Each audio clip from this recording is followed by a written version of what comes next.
शिमला के ठंडे ठंडे पहाड़ों से गरम गरम आशीर्वाद बेटा आप सभी बच्चों को। कूलम्स लॉ वाला चैप्टर स्टार्ट किया था हमने, इलेक्ट्रोस्टैटिक्स 12th क्लास, और उसमें आप लोगों को मैंने बताया कि हमारी दुनिया कैसे बनी, कौन कौन सी चीज़ें हैं जो रिस्पॉन्सिबल है हमारी दुनिया में सारी चीज़ें बनाने के लिए। एटम्स और मॉलिक्यूल की बात की, फिर ये देखा यार एटम इलेक्ट्रिकली न्यूट्रल है, जितना उसके अंदर न्यूक्लियस में पॉजिटिव चार्ज है उतना ही नेगेटिव चार्ज बाहर इलेक्ट्रॉन का जो कि उसके अराउंड ऑर्बिट कर रहे हैं, नेट चार्ज ज़ीरो। मतलब मैंने आपको ये भी बताया कि एटम न्यूट्रल तो है but it is made up of charges only. Proton के ऊपर पॉजिटिव चार्ज, इलेक्ट्रॉन के ऊपर negative charge, neutron they are made up of charge particle जिनका नाम था क्वार्क्स। इसके आगे आज हमने चलना है, और हमने ये भी किया कि चार्जिंग, किसी को बॉडी को अगर चार्ज देना है तो 3 तरीके थे, फ्रिक्शन, कंडक्शन, इंडक्शन। चलो किसी बॉडी पे चार्ज हमारे पास आ गया, किसी बॉडी पे अगर चार्ज हमारे पास आ गया बेटा, तो हमारे पास चार्जेस के बीच में फोर्स आएगी, और फोर्स सिमिलर टाइप के चार्जेस होंगे तो रिपेल करेंगे, और अगर ऑपोजिट काइंड ऑफ चार्जेस होंगे तो अट्रैक्ट करेंगे बेटा। उसी के बारे में बात कर रहे हैं कि वो फोर्स होगी कितनी, वो कूलम लॉ से हमें पता चलेगा। तो हम लोग आज कर रहे हैं Coulomb's law and it's limitations. देखिए सबसे पहले आ गया कूलम्स लॉ आपके पास। कूलम्स लॉ क्या बोलता है? Force of interaction. इंटरैक्शन इसलिए बोल रहे हैं बेटा क्योंकि वो अट्रैक्शन भी हो सकती है और रिपल्शन भी हो सकती है। Force of interaction between two charges is directly proportional to the product of the charges and inversely proportional to the square of the distance between them. मतलब अगर मैं यहां फोर्स लिखना चाहूं F, तो ये बोलता है F is directly proportional to product of the charges Q1 Q2 and inversely proportional to square of the distance between them. यही बोलता है जी, बिल्कुल यही बोलता है। और सीधी सी बात है कि अगर Q1 और Q2 दोनों सिमिलर टाइप ऑफ चार्जेस हैं, दोनों के ऊपर प्लस चार्ज है मान लो, तो बेटा वो रिपेल करेंगे। ये Q1 Q2 को रिपेल करेगा और Q2 Q1 को रिपेल करेगा। They both will be repelling each other. ऐसा एक नेगेटिव है दूसरा भी नेगेटिव है, तो यहां भी ऐसे होगा, Q1 Q2 को रिपेल करेगा और Q2 Q1 को रिपेल करेगा। सिमिलर टाइप ऑफ चार्जेस जो हैं वो एक दूसरे को रिपेल करेंगे। किस फोर्स के साथ? Directly proportional to Q1 Q2 upon are square. और अगर मैं बोलूं कि कांस्टेंट ऑफ प्रोपोर्शनलिटी, सपोज यहाँ पे मैं यूज कर रहा हूँ, लगा रहा हूँ, तो कांस्टेंट ऑफ प्रोपोर्शनलिटी को मैं बोलूँ, चलो स्मॉल के से रिप्रेजेंट करता हूँ बेटा, स्मॉल के Q1 Q2 upon are square. ये आपके पास कूलम लॉ है। आगे अगर मैं चलूं तो हमारे पास अब अगर नेगेटिव चार्ज है और एक पॉजिटिव चार्ज है तो they will attract each other.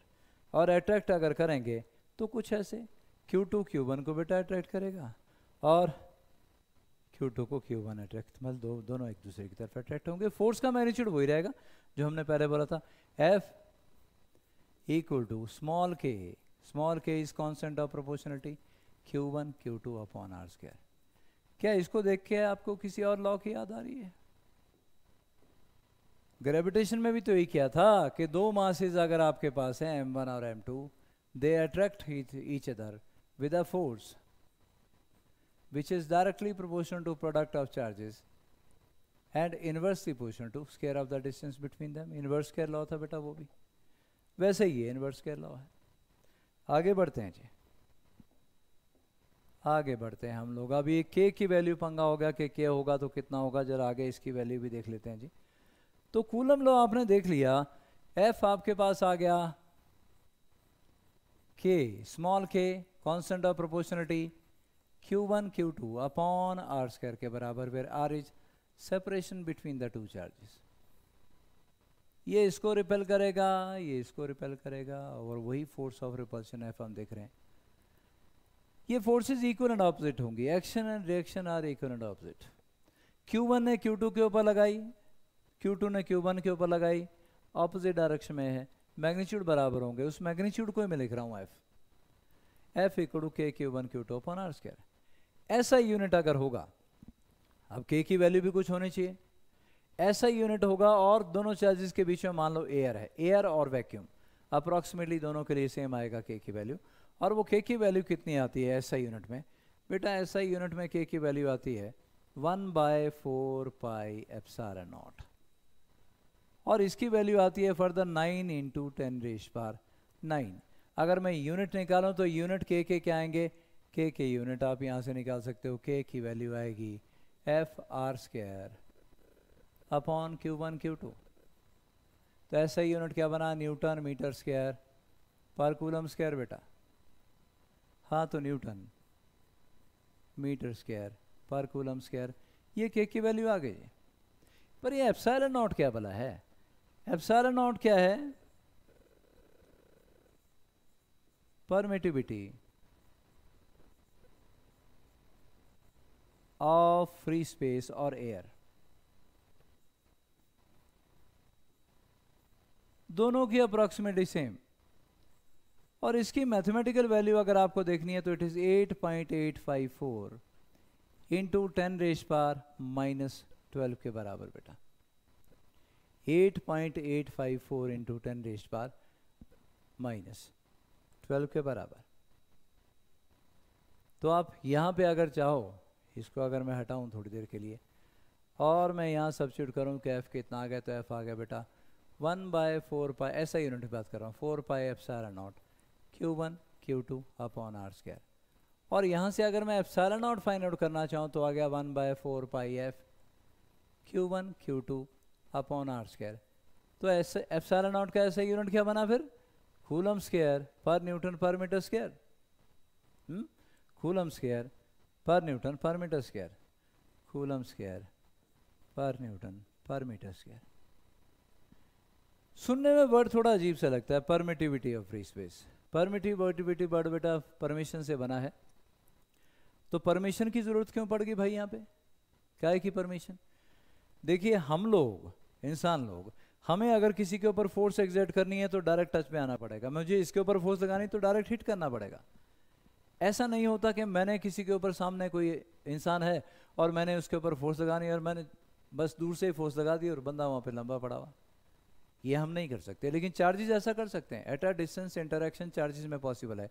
एक चार्ज यहाँ पर है, एक दूर है, और एक चार्ज ये यहाँ पर है, ये यहाँ पर है, दूर है, डिस्टेंस है बिटवीन देम। तो they have distance between them but still they are exerting force on each other. इनको डायरेक्ट कॉन्टैक्ट की जरूरत नहीं है। और अगर एट अ डिस्टेंस इंटरेक्शन है तो बीच वाला जो मीडियम है बेटा वो इंपॉर्टेंट हो जाता है। वो कितनी परमिशन दे रहा है इन दोनों के बीच के इंटरेक्शन को, अब ये इंपॉर्टेंट हो जाता है। उसी परमिशन को मेजर हमारे पास एप्सिलॉन नॉट है। हाँ ऐसा यूनिट में आपके पास एप्सिलॉन नॉट आ गया जब एयर या वैक्यूम बीच में होगा। तो के की वैल्यू आ गई 1/4 पाई एप्सिलॉन नॉट। और फोर्स का आपके पास जो फोर्स का फॉर्मूला आ गया, चलिए मैं यहाँ फोर्स की लिखता हूँ। तो फोर्स आपके पास आ गया भाई ऐसा यूनिट में क्या? 1/4 पाई एप्सिलॉन नॉट, जिसकी value 9 × 10⁻⁹ Q1 Q2 upon R² के बराबर। ये फोर्स का फॉर्मूला बन गया किसमें? एसआई यूनिट में बचा। बात कर लेते हैं सीजीएस यूनिट में। सीजीएस यूनिट और दोनों के बीच में क्या है? एयर या वैक्यूम में बचा, एयर या वैक्यूम। सीजीएस यूनिट में अगर हम बात करें तो देखो जी, सीजीएस यूनिट में स्मॉल के की वैल्यू कितनी आती है? 1। स्मॉल के की वैल्यू 1 बेटा।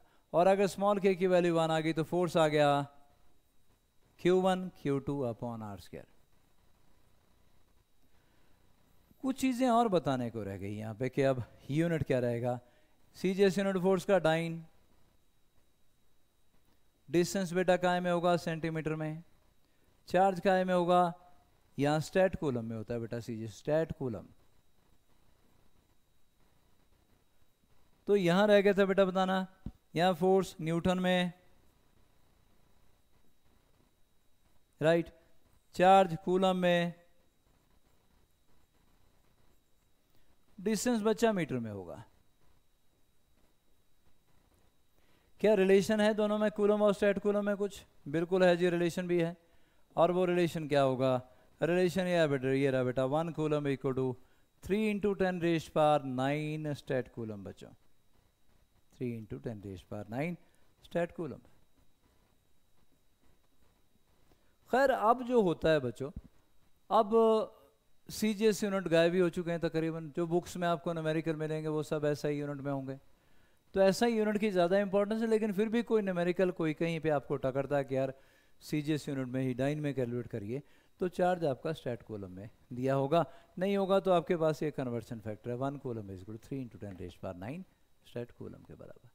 ये वैसा ही लॉ है जैसे मैंने आपको बताया था, कैसा, जैसे आपने +1 में पढ़ा था लॉ ऑफ ग्रेविटेशन Gm1m2/r², ये K⁴ है। K की वैल्यू देख लिया आपने, ऐसा यूनिट में 1/4πε और सीजीएस यूनिट में 1 आ गई। चला जाए जी आगे। अब ये भी तो हो सकता है ना भाई कि Q1 और Q2 दो चार्जेस हैं बेटा, लेकिन बीच में क्या है, बीच में इनके मीडियम है कोई, या दोनों चार्जेस मीडियम में रखे हुए हैं, चलो या बीच में मीडियम है, ऐसा बोलिए। Q1 Q2 के बीच में कोई मीडियम है और उस मीडियम का होता है डायलेक्ट्रिक कांस्टेंट, और उसका डायलेक्ट्रिक कांस्टेंट K है। मैं बताता हूं थोड़ी देर में क्या होता है dielectric constant.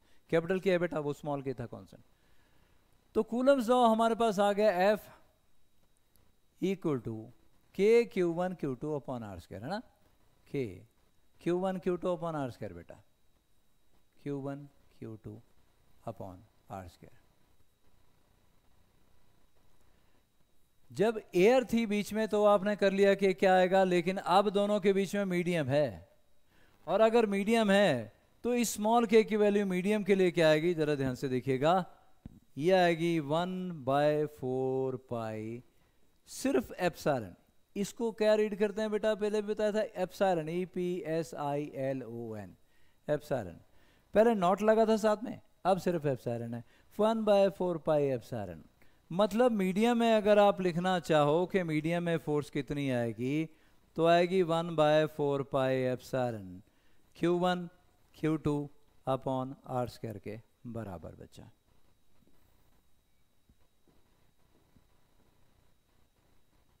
One by 4π epsilon Q1 Q2, ये मीडियम में फोर्स आ गई।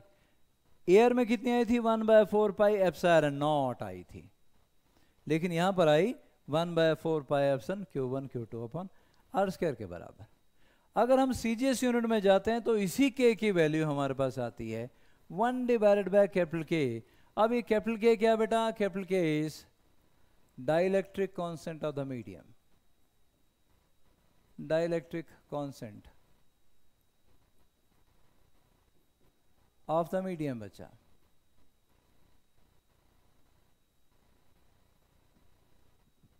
दोबारा इसके बारे में और एक्सप्लेन करूंगा थोड़ी देर में।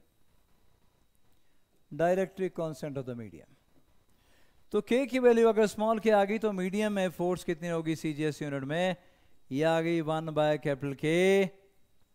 याद रखें K अलग है, स्मॉल k अलग था बेटा। Small k constant of proportionality था आपके पास, जबकि K dielectric constant of the medium, ये मीडियम में फोर्स आ गई। जैसा मैंने बोला कि आपको ज्यादातर केसेस में काम करना होगा किसके ऊपर, एसआई यूनिट में काम करना होगा। और एसआई यूनिट में, सिर्फ एसआई यूनिट की अगर मैं बात करूं, यहां बात करता हूं अगर, तो एसआई यूनिट में जब दो चार्जेस के बीच में एयर थी तो फोर्स इन एयर आपके पास आ गई 1/4π एप्सिलॉन नॉट Q1 Q2/r²। और बेटा मीडियम में कितनी आ गई, F मीडियम आपके पास आ गई, FM लिख रहा हूं, F medium, force in medium, जब दो चार्जेस के बीच में कोई मीडियम है। अब मीडियम क्या हो सकता है भाई, दो चार्जेस के बीच में पानी हो सकता है बेटा, आपने सैंड रख दिया, या पेपर हो सकता है, या कोई और मीडियम। अब वो कितना परमिशन दे रहा है इन दोनों के बीच के इंटरेक्शन को, क्योंकि बीच में जब कोई मीडियम आ गया वो परमिशन उसकी जो है वो अलग आएगी। एयर में परमिशन अलग है क्योंकि एट अ डिस्टेंस इंटरेक्ट कर रहे हैं, तो बीच में अगर मीडियम आ गया उसकी परमिशन अलग होगी। ये कुछ ऐसा ही है जैसे मैं डायरेक्ट हिट कर रहा हूं, यहाँ पे ये 5 न्यूटन की फोर्स लग गई, लेकिन बीच में अगर मैं यहाँ पर कोई फ्लफी सी सब्सटेंस बीच में रखता हूँ और वही फोर्स लगाऊंगा तो मेरा हाथ उतनी फोर्स एक्सपीरियंस नहीं कर रहा, क्योंकि वो मीडियम परमिट नहीं कर रहा है दोनों के बीच की अट्रैक्शन को, दोनों के बीच के इंटरेक्शन को। तो बीच में जब मीडियम आता है वो हमेशा क्या करता है, वो हमेशा फोर्स को रिड्यूस करने का काम करता है, वही हम यहाँ पे बोल रहे हैं। तो मीडियम में अगर मैं बोलूँ तो ये आ जाएगा 1/4π सिर्फ एप्सिलॉन बेटा Q1 Q2/r²। और यहाँ पे दो अगर आ गए हमारे पास, और इन दोनों को अगर मैं डिवाइड करता हूँ, एफ एयर अपॉन, दोनों को डिवाइड अगर मैं करता हूँ, F air upon F medium, दोनों को डिवाइड करें बेटा, 4 pi cancel, Q1 Q2 upon are square cancel, क्या बचेगा, एप्सिलॉन अपॉन एप्सिलॉन नॉट। यही है बेटा dielectric constant of the medium, और इसको relative permittivity of the medium भी बोलते हैं। Epsilon divide by epsilon naught, ratio आ गई permission of medium to the permission of vacuum. अब वैक्यूम में परमिटिविटी क्या थी, एप्सिलॉन नॉट, मीडियम में क्या थी, एप्सिलॉन, दोनों की रेशियो कि मीडियम की परमिशन क्या है और वैक्यूम की परमिशन क्या है, परमिटिविटी कितनी है, उन दोनों की रेशियो को हमने बोला कि डायरेक्ट्रिक कांस्टेंट ऑफ द मीडियम, या फिर रिलेटिव परमिटिविटी भी इसी को बोलते हैं। आगे आ रहा हूँ, उसका नाम लिख रहा हूँ मैं, दिस इज, चलो यहाँ भी लिख देता हूँ, relative permittivity, relative permittivity of the medium.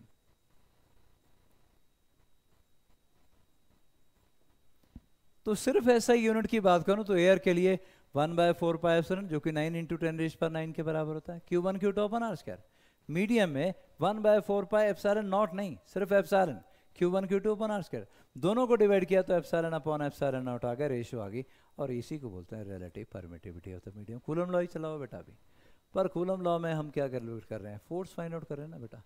याद रखिएगा फोर्स वेक्टर क्वांटिटी है, और फोर्स अगर वेक्टर क्वांटिटी है तो वेक्टर का यूज आपको करना पड़ेगा नेट फोर्स फाइंड आउट करने के लिए।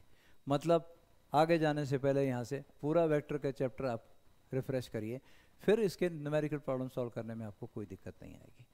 आगे चलता हूँ जी, आगे हमारे पास आ गया कूलम लॉ, सिर्फ ऐसा ही यूनिट, एयर जब होगी, जैसे मैंने पहले थोड़ी देर पहले लिखा, एयर होगी तो एयर के लिए फोर्स आ गई, एफ एयर लिख सकते हो या सिंपल एफ लिखोगे, 1/4 pi epsilon naught Q1 Q2 upon are square.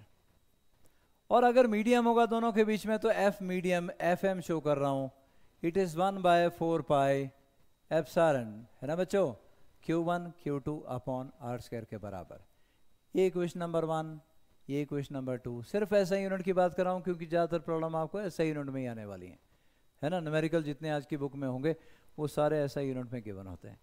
तो रिलेटिव परमिटी, अब ये आ गया हमारे पास, अब रिलेटिव परमिटी और dielectric constant of the medium अगर आपको निकालना है तो आप करिए equation number 1 divide by equation number 2, और वो बनेगा F divide by F M, ध्यान से सुनना, F divide by F M, और वो बनेगा Q1 Q2 upon are square cancel, 4 pi cancel, वो बनेगा epsilon divide by epsilon naught, और इसी को बोलते हैं relative permittivity of the medium, या फिर dielectric constant capital K of the medium. यही है, अलग अलग मीडियम का डायरेक्ट्रिक कांस्टेंट या रिलेटिव परमिटिविटी अलग होती है। डेफिनेशन कोई आपसे पूछे तो यही आएगा, relative permittivity of a medium is defined as क्या बेटा, फोर्स की रेशियो है ना, तो is defined as ratio of force between 2 point charges placed certain distance apart in air to the same 2 charges placed certain distance apart in medium. बस, तो फिर सुनिएगा क्या बोल रहा हूं, क्या आएगी आपके पास, आएगी कि एप्सिलॉन आर या dielectric constant of the medium is equal to क्या, ratio of force acting between 2 point charges placed at certain distance apart in air. बेटा इसकी बात कर ली हमने, देखो इसकी बात हो गई। 2 the force acting between same 2 point charges placed at the same distance apart in medium, ये डेफिनेशन बन गई। K, याद रखिएगा K is डायरेक्ट्रिक constant of the medium, और फॉर एयर, फॉर, देखना बेटा यहां ध्यान से,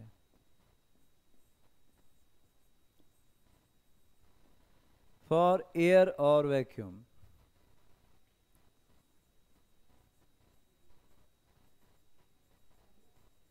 वैल्यू ऑफ K इज 1, सबसे कम इसी के लिए, जो अच्छा इंसुलेटर होगा उसकी वैल्यू K की कम आएगी, एयर है वैक्यूम की सबसे कम K की वैल्यू 1, और अगर कंडक्टर होगा, for conductors, for conductors K की वैल्यू होती है बेटा इनफाइनाइट। तो इससे आप क्या समझे, जो जितना अच्छा कंडक्टर होगा उतनी उसकी K की वैल्यू बढ़ती चली जाएगी। अगर मैं बोलूं कि फॉर वाटर कितनी होती है, फॉर वाटर, पानी के लिए बेटा K की वैल्यू होती है 80, और जब आपने ये रिलेशन यहाँ पे कर ही लिया है तो मैं आपको थोड़ा सा और बता दूं, F upon F M equal to K आ गया, तो यहाँ से आ गया F M equal to F upon K बेटा, मतलब मीडियम में जो फोर्स है वो एयर फोर्स की 1/k टाइम रह जाती है। एयर में अगर फोर्स F है तो मीडियम में 1/k टाइम रह जाएगी। क्या समझे? दो चार्जेस आपके पास हैं, मान लो Q1 Q2 चार्जेस हैं, दोनों के बीच में कुछ डिस्टेंस है, and force between them is 80 Newton. Now what you are doing is you are taking the two charges and putting the same two charges inside water. पानी के अंदर रख दिया। मीडियम दोनों के बीच में क्या आ गया बच्चों? पानी आ गया। और अगर पानी आया तो पानी का डायरेक्ट्रिक कांस्टेंट कितना? 80। So force in medium, force in water will be F/K, 80/80, that is 1 Newton रह जाएगी। तो एयर में दो चार्जेस के बीच की फोर्स कितनी थी? 80 न्यूटन। पानी में उन्हीं को डाल दिया तो कितनी रहेगी? सिर्फ 1 न्यूटन। राइट? मतलब मीडियम में जब चार्जेस को रखोगे तो फोर्स कम हो जाएगी, इतना याद रखिएगा। Fm = F/K के बराबर।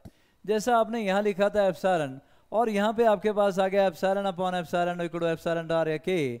तो देखिए ये बेटा यहाँ ध्यान से देखिएगा, इसको अगर मैं यूज करूं थोड़ा सा तो एप्सिलॉन आपके पास क्या आ गया?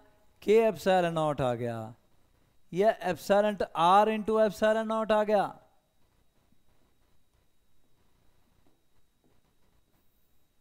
एप्सिलॉन को K∈0 लिख सकते हो, या εr ε0 भी लिख सकते हो। अगर ऐसा है तो यहाँ पे आप वेरीफाई कर सकते हो, इसको थोड़ा मॉडिफाई कर सकते हो इस फॉर्मूला को। देखो कैसे, Fm = एप्सिलॉन को लिख रहा हूँ बेटा K∈0 या εr × ε0, दोनों में से कुछ भी लिख सकते हो। तो 1/4 पाई ε0 इंटू K कर दिया मैंने, Q1 Q2/r²। बिल्कुल आप ऐसे भी लिख सकते हो force in medium, 1/4 pi epsilon K Q1 Q2/r²। Capital K है बेटा, ये स्मॉल K नहीं, स्मॉल K कांस्टेंट था, ये डायरेक्ट कांस्टेंट है। तो 1/4 pi epsilon 1/4 pi epsilon Q1 Q2/r² भी वैसे ही है, बस 1/K एक्स्ट्रा है। मीडियम में फोर्स 1/K टाइम रह जाती है, याद रखिएगा। कूलम लॉ चलाओ जी अभी। और फोर्स ऐसा ही यूनिट में हमारे पास आ चुकी है कि अगर दो चार्जेस के बीच में एयर है तो force is 1/4 pi epsilon Q1 Q2/r²। और अगर दो चार्जेस के बीच में मीडियम है तो 1/4 पाई K∈0 Q1 Q2/r²। आगे चलें, limitations of coulomb law. Her law की तरह इसकी भी थोड़ी लिमिटेशन है, और लिमिटेशन ध्यान से समझिएगा क्या है। लिमिटेशन ऑफ कूलम लॉ क्या है? पहली limitation, coulomb law is directly applicable to point charges at rest only. सिर्फ पॉइंट चार्जेस और वो रेस्ट में होने चाहिए, तब कूलम लॉ डायरेक्टली एप्लीकेबल है। अदरवाइज आपको मेथड ऑफ इंटीग्रेशन का यूज करना पड़ेगा। तो कूलम लॉ पॉइंट चार्जेस होने चाहिए, रेस्ट में होने चाहिए। क्यों? क्योंकि अगर चार्ज बेटा मूव करेगा, मूविंग चार्ज क्या बन जाता है? करंट। और मूविंग चार्ज अगर करंट बन गया, ये भी करंट और ये भी करंट, तो करंट क्या करता है? मैग्नेटिक फील्ड जनरेट करेगा, और मैग्नेटिक फोर्स भी इन्वॉल्व हो जाएगी इलेक्ट्रिक फोर्स के साथ साथ। सो कीप इन माइंड, ये कूलम लॉ अगर आपको लगाना है तो पॉइंट चार्जेस होने चाहिए नंबर 1, और वो रेस्ट में होने चाहिए नंबर 2। हाँ, इसके साथ साथ this law can not be directly applied to continuous charge distribution के ऊपर डायरेक्टली नहीं लगता है, इंटीग्रेशन का मेथड यूज करना पड़ता है। सिर्फ पॉइंट चार्ज के ऊपर डायरेक्टली लगाओगे और क्या। But spherical charge distribution is an exception. Spherical charge distribution अगर आपके पास है वो एक्सेप्शन है, उसके ऊपर तुम डायरेक्टली लगा सकते हो। क्यों? ये देखो भाई, ये देखो, ये पॉइंट चार्जेस हैं और दोनों के बीच की सेपरेशन आ गई हमारे पास R। मजे से लगाओ, कोई दिक्कत नहीं। F आपके पास आएगा 1/4 पाई, क्योंकि एयर है बीच में तो 1/4 पाई ε0 Q1 Q2/r²। ये फोर्स आ जाएगी, ये इसको रिपेल करेगा, अब दोनों पॉजिटिव है ना, ये इसको रिपेल करेगा। कोई स्फेरिकल चार्ज डिस्ट्रीब्यूशन आपके पास, ये देखो स्फीयर है और ये भी स्फीयर है, और काफी दूर है, इनका डिस्टेंस जो है काफी दूर डिस्टेंस पे है ये, तो भी आप लगा पाओगे। ये दोनों के बीच का डिस्टेंस क्या आ गया? R। The entire charge on the spherical distribution can be assumed to be concentrated at the center of charge, या सेंटर। स्फीयर का सारा चार्ज तुम कहां मान सकते हो? इसके सेंटर पे। और इस स्फीयर का सारा चार्ज कहां मान सकते हो? इसके सेंटर पे। आगे जाके प्रूव करवाऊंगा कि बेटा ये सही है। और यहां भी आप क्या लिख सकते हो? F = 1/4 पाई ε0 Q1 Q2/r²। अगर बीच में एयर है तो यही आएगा। सिर्फ स्फीयर में ये कर पाओगे, लेकिन किसी और कॉन्टिन्यूस चार्ज डिस्ट्रीब्यूशन में ये नहीं कर सकते। मतलब अगर आपसे ये कहा जाए कि जी आपके पास एक रॉड है बेटा और रॉड के ऊपर चार्ज है और इस रॉड का इस पॉइंट चार्ज के साथ आप फोर्स निकालो, तो अब नहीं बोलोगे कि यार यहाँ पे मान लो सारा का सारा चार्ज और Q1 Q2 upon are square लगा दो ना, इस केस में अलाउड नहीं है, किसी और डिस्ट्रीब्यूशन में भी अलाउड नहीं है। हाँ, इस केस में स्फीयर अगर लार्ज डिस्टेंस पे होंगे तो अलाउड है, आप कूलम लॉ डायरेक्टली अप्लाई कर सकते हो। पॉइंट चार्जेस हैं तो आप कर सकते हो, पर पॉइंट चार्जेस रेस्ट में होने चाहिए। क्यों? मोशन में हुए तो वो करंट बन जाएगा, और अगर करंट बना तो करंट मैग्नेटिक फील्ड जनरेट करेगा। दोनों चार्जेस एक दूसरे की मैग्नेटिक फील्ड में होंगे तो मैग्नेटिक फोर्स भी इन्वॉल्व हो जाएगी, इसलिए पॉइंट चार्जेस रेस्ट के ऊपर लगा सकते हो, नंबर 1। दूसरा, स्फेरिकल चार्ज डिस्ट्रीब्यूशन अगर स्फीयर के बीच का डिस्टेंस लार्ज है तो भी लगा सकते हो। ये आगे इसकी लिमिटेशन, पहली लिमिटेशन कि और किसी कॉन्टिन्यूस चार्ज डिस्ट्रीब्यूशन में आप इसको नहीं लगा सकते हो। ये पहली बेटा लिमिटेशन इसकी आ चुकी है। किस में लगा सकते हो? फिर से रिपीट कर रहा हूं, पॉइंट चार्जेस पे लगा सकते हो, या स्फेरिकली चार्ज बॉडी है तो भी लगा सकते हो अगर स्फीयर के बीच का डिस्टेंस लार्ज है तो। आगे देखें, लिमिटेशन ही चली हुई है जी अभी। Limitations of coulomb law. Coulomb law is directly applicable to point charges at rest, बता दिया हमने पहले, and spherical charge distribution. But if distance between spherical bodies is small, then Coulomb law do not give desired result. तो अगर आपके पास spherical bodies हैं, point charge के ऊपर तो लगा दिया हमने, लगा लोगे वो लग जाएगा, कोई प्रॉब्लम नहीं है। लेकिन अगर आपके पास spherical bodies हैं और आप बोलोगे जी हम जो सारा का सारा चार्ज कहाँ मान रहे हैं? सेंटर पे मान रहे हैं, यहाँ मान रहे हैं जी, इसका चार्ज यहाँ मान लिया, ठीक है जी, इस बॉडी का चार्ज हमने यहां मान लिया और इसका यहां मान लिया, गलत हो जाएगा बेटा। क्यों? क्योंकि अगर डिस्टेंस छोटा है दोनों के बीच में, आपने ये वाला ले लिया, आपने ये वाला डिस्टेंस को r बोल दिया और आपने लॉ लगा दिया जी F = K या 1/4 पाई जो भी है, स्मॉल के लिखता हूं, Q1 Q2 upon r square, ये लॉ आपने लगा दिया। आपने गलती कर दी क्योंकि डिस्टेंस दोनों के बीच का स्मॉल है। पॉजिटिव चार्जेस जो सारे में डिस्ट्रीब्यूट हो पड़े थे, पहले सारे में थे बेटा, यहाँ भी था, यहाँ भी था, यहाँ भी था, यहाँ भी था, यहाँ भी था, यहाँ भी था, यहाँ भी था, यहाँ भी था, लेकिन नजदीक होने की वजह से क्या हुआ? पॉजिटिव ने पॉजिटिव को रिपेल किया और ये चार्जेस दूर चले गए, और दूर चले गए तो इसका सेंटर कहां जैसे आएगा? इसका सेंटर आएगा यहां जैसे बेटा, इस चार्ज का Q1 का सेंटर यहां से आएगा, यहां नहीं होगा, और इस चार्ज का सेंटर यहां जैसे आएगा, यहां नहीं होगा। मतलब actual distance will be larger than r, that will be r dash, और अगर r डैश हुआ तो आपकी फोर्स भी बदल जाएगी, K Q1 Q2, साफ सा लिखता हूं बेटा, K Q1 Q2 upon it will be r dash square बेटा। और साथ में ये जो मीडियम इसका है, जो स्फीयर का मीडियम, वो भी इन्वॉल्व हो जाएगा। मतलब डायरेक्टली पॉइंट चार्जेस वाला फॉर्मूला लगाना थोड़ा मुश्किल हो जाएगा, तो हमें शायद इसमें भी इंटीग्रेशन के लिए जाना पड़े, या अगर मीडियम ये वाला लार्ज, रेडियस लार्ज नहीं है तो ये भी लगा पाएंगे, लेकिन आर चेंज हो चुका है, आर वो नहीं रहा जो था। तो याद रखिए कूलम लॉ की लिमिटेशन आ गई कि कूलम लॉ पॉइंट चार्जेस के ऊपर लगा सकते हो, नंबर 1। नंबर 2, स्फेरिकल बॉडीज के लिए भी लगा सकते हो, distance between two sphere is large, लेकिन डिस्टेंस बिटवीन स्फीयर स्मॉल होगा तो नहीं लगा सकते हो। कोई और अगर चार्ज डिस्ट्रीब्यूशन है, सिलेंडर के ऊपर है, रॉड के ऊपर है, या कोई और चार्ज डिस्ट्रीब्यूशन है, तो आप कूलम लॉ डायरेक्टली नहीं लगा सकते हो। क्या करना होगा? Integration, method of integration. कैसे? देखें,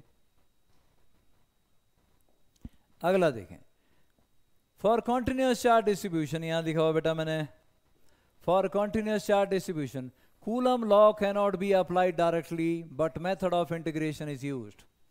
सीधा सीधा नहीं कर सकते, लेकिन मेथड ऑफ इंटीग्रेशन का यूज कर सकते हो। क्यों कर सकते हो मेथड ऑफ इंटीग्रेशन का यूज? क्योंकि मेथड ऑफ इंटीग्रेशन में you will be considering 2 point charges, और कूलम लॉ पॉइंट चार्जेस के ऊपर लगता है। Let me give an example, force between a point charge and a line of charge. ये आपके पास लाइन चार्ज है और ये आपके पास पॉइंट चार्ज है। जो लाइन पे चार्ज है वो कैपिटल क्यू है बेटा, और ये वाला चार्ज क्या है? ये स्मॉल क्यू है। दोनों के बीच में हमसे कहा गया फोर्स फाइंड आउट करो, और आप अगर बोलते हो कि जी ये L/2 हो गया, ये डिस्टेंस मान लो R आ गया, तो सारा चार्ज यहां मान लो, तो ये अलाउड नहीं है। अब आपको स्फीयर वाले केस में तो अलाउड था, किसी और चार्ज डिस्ट्रीब्यूशन में अलाउड नहीं है। Method of integration has to be used. इसलिए अलाउड नहीं है, ऐसा नहीं कि अपनी मर्जी से अलाउ नहीं किया, क्योंकि रिजल्ट ठीक नहीं आता। जो एक्चुअल फोर्स है वो कुछ और आती है और ऐसे निकालेंगे तो फोर्स कुछ और ही आ रही होती है। लेकिन इंटीग्रेट मेथड ऑफ इंटीग्रेशन से करें तो एक्चुअल प्रैक्टिकल रिजल्ट के साथ हमारा रिजल्ट मैच कर रहा होता है। तो देखें भाई, चलो भाई हमने क्या किया कि ये लेंथ हमने मान ली बेटा एल, रॉड की लेंथ कितनी मान ली एल, और पॉइंट चार्ज का एक एंड का डिस्टेंस जो हमने मान लिया आर। फिर से सुनिए, रॉड की लेंथ आ गई एल और इस पॉइंट चार्ज का एक एंड का डिस्टेंस आ गया आर।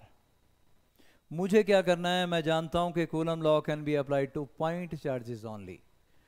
क्योंकि कूलम लॉ लगता ही सिर्फ पॉइंट चार्जेस के ऊपर है, तो मैंने यहां पे एक छोटा सा पॉइंट चार्ज मान लिया बेटा इधर, और इधर छोटा सा पॉइंट चार्ज जब मैंने माना तो ये रहा वो पॉइंट चार्ज, और इसके ऊपर चार्ज कितना आ गया, डी कैपिटल क्यू। ये क्यू था, वो डी क्यू आ गया। अब इस पॉइंट चार्ज का डिस्टेंस भी मैं ले रहा हूं, देखो बच्चों ध्यान से सुनिएगा, यहां से ये भी पॉइंट चार्ज है और ये भी पॉइंट चार्ज है, तो कोई तकलीफ नहीं, मैं इस डिस्टेंस को x मान लेता हूं बेटा। क्या मान लिया, x, इस डिस्टेंस को मान लिया। ये डिस्टेंस अगर x है तो ये छोटा सा डिस्टेंस इसी की डायरेक्शन में क्या मान लिया, dx।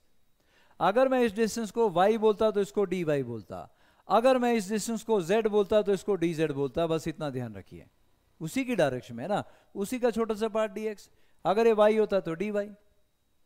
अब इसका बेनिफिट हमें क्या हुआ, बेनिफिट ये हुआ कि अब एक तो पॉइंट चार्ज बेटा ये है, दूसरा पॉइंट चार्ज ये है, और पॉइंट चार्ज जिसके ऊपर कूलम लॉ बेझिझक होकर मजे से लगाओ। डी क्यू क्यू को रिपेल करेगा, there will be small force between the two point charges, और स्मॉल फोर्स में अब मैं फाइंड आउट कर सकता हूं। एक्स डिस्टेंस है दोनों के बीच का, दोनों पॉइंट चार्जेस के बीच का, छोटा सा एलिमेंट ये है, लेकिन डी क्यू कितना होगा ये फाइंड आउट करना जरूरी है पहले, ताकि डी क्यू और क्यू के बीच में मैं कूलम लॉ अप्लाई कर सकूं बेटा। तो देखिएगा, मैं यहां यूनिटरी मेथड लगाता हूं। क्या एल लेंथ के ऊपर चार्ज कितना है बेटा, क्यू, ये एल लेंथ है, एल लेंथ के ऊपर चार्ज कितना है जी, क्यू है ना, charge on L length of the rod. तो यहां लगा रहा हूं जी, charge on L length of the rod कितना है भाई, capital Q. Charge on 1 unit length of the rod, Q divided by L, charge on a dx unit of length of the rod, Q by L into dx, Q by L into dx, मतलब जिसको आप dq बोल रहे थे वो और कुछ नहीं है, वो Q by L into dx के बराबर है। फिर सुन लीजिएगा, अपने को फाइंड आउट करना है ये dq चार्ज, क्योंकि ये पॉइंट चार्ज है, ये भी पॉइंट चार्ज है। पॉइंट चार्ज जिसके ऊपर कूलम लॉ मजे से लगाओ, कोई परेशानी नहीं है, लेकिन पॉइंट चार्ज dq का तो पता हो। तो हमने बोला जी L लेंथ के ऊपर चार्ज है Q, एक यूनिट लेंथ के ऊपर आ गया Q by L, dx length के ऊपर ये आ गया, तो मैं dq को लिख लेता हूं जी, क्या, Q by L into dx, Q by L into dx। और अब मैं फाइंड आउट करूंगा दोनों के बीच की छोटी सी फोर्स, और छोटी सी फोर्स को क्या करूंगा, फिर इंटीग्रेट करूंगा, और इंटीग्रेशन से मेरा पूरी की पूरी फोर्स निकल आएगी। जब भी कॉन्टिन्यूस चार्ज डिस्ट्रीब्यूशन आपके पास होगी और आपको फोर्स निकालनी है तो हमेशा मेथड ऑफ इंटीग्रेशन का यूज करना है। तो ये ध्यान से देख लीजिए क्या क्या किया है, क्योंकि मैं अगले पेज पे जा रहा हूं, यहां जगह कम है। दोनों के बीच में अब मैं फोर्स निकालने लगा हूं, और दोनों के बीच की small force between Q and D Q, small force between क्या बेटा, Q एंड डी क्यू, और वो स्मॉल फोर्स DF आपके पास आएगी 1/4 pi epsilon, that is small k, 1/4 pi epsilon जगह स्मॉल k लिखा बेटा मैंने, क्या, small q into D Q, D Q की वैल्यू डालूंगा, डिवाइडेड बाय दोनों के बीच का डिस्टेंस क्या था बेटा, x divided by x square. ये DF आपके पास आ चुका है। थोड़ा सा और रीअरेंज करूं तो आ जाएगा k small q by L into D x, और जो एक्स स्क्वायर नीचे था वो क्या बन जाएगा, x raised power -2 into D x. मैंने डी क्यू की वैल्यू भी डाल दी, मैंने डी क्यू की वैल्यू भी डाल दी। थोड़ा सा ये आउट ऑफ साइड जा रहा है तो मैं इसको खिसकाता हूँ बेटा इधर को। अब आ रहा जी, हाँ अब आ रहा है। ऊपर वाला भी आउट ऑफ साइड गया हुआ, उसको भी खिसका लूँ। यूनिटरी मेथड जहाँ पे आपने लगाया था, ये रहा जी। लेल लेंथ के ऊपर चार्ज था क्यू, एक यूनिट लेंथ के ऊपर Q by R, D X length के ऊपर ये आ गया था, इसी को डी क्यू बोला था। फिर क्यू और डी क्यू के बीच में force Q1 Q2 upon are square की जगह एक्स स्क्वायर जब ऊपर जाएगा तो एक्स रेज पर -2, डी क्यू की वैल्यू डाली Q by L into D x, और ये आ गई छोटी सी फोर्स। दो पॉइंट चार्जेस के बीच में छोटी सी फोर्स। आगे चलता हूं, तो आपने देखा और सुना क्या? आपने देखा सुना ये कि ये वाला डिस्टेंस आपके पास कितना था? L, length of the rod. ये वाला डिस्टेंस आपके पास कितना था? R, Q से एक एंड का डिस्टेंस। और क्या क्या आपने कंसिडर किया था? यहां छोटा सा चार्ज कंसिडर किया था, और उसकी लेंथ थी dx। और क्या था जी? और ये लेंथ था आपके पास, ये वाला डिस्टेंस आपके पास था x। और क्या था जी? और आप df लिख चुके थे। दोनों के बीच में फोर्स, छोटी सी फोर्स आ गई थी पिछले पेज पे, k q capital Q divided by L into x raised power -2 into dx। ये दोनों के बीच में छोटी सी फोर्स आ गई थी जो अभी थोड़ी देर पहले हमने की।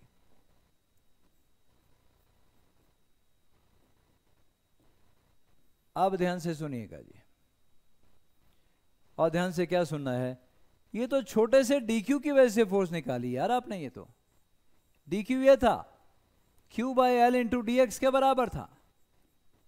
इसके और इसके बीच की फोर्स है, पर हमने तो पूरी रॉड और चार्ज के बीच की फोर्स निकालनी है।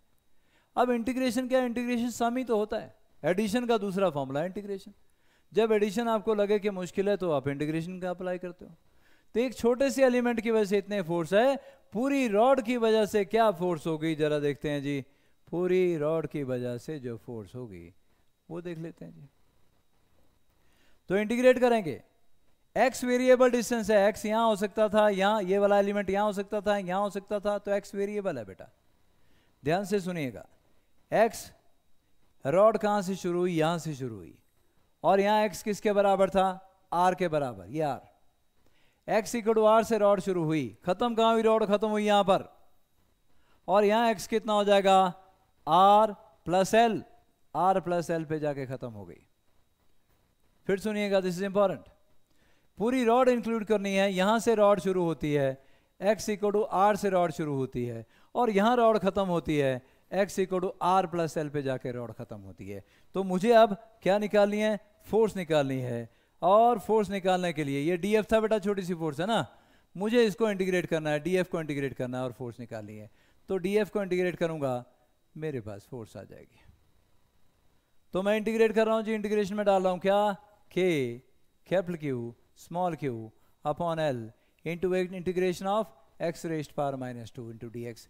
x कहां से कहां तक वेरी कर रहा है?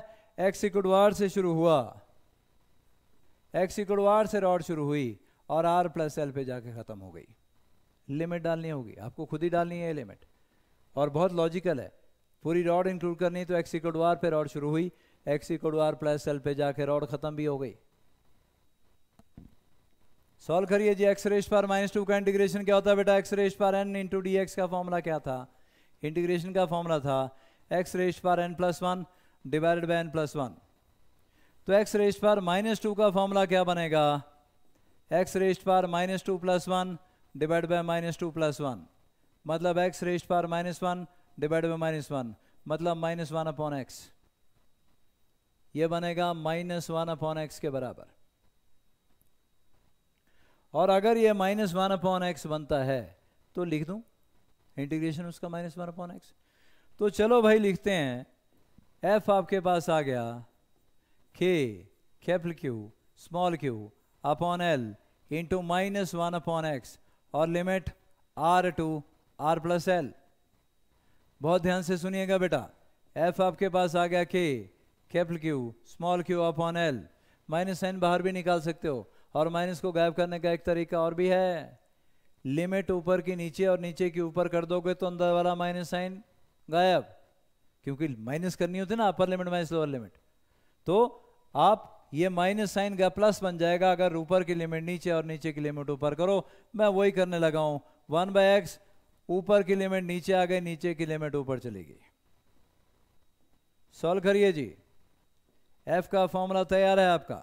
f आ गया k capital Q small q upon l, अंदर x की जगह अपर लिमिट 1/r माइनस इसी x की जगह lower limit 1/r plus l। और सॉल्व करिए।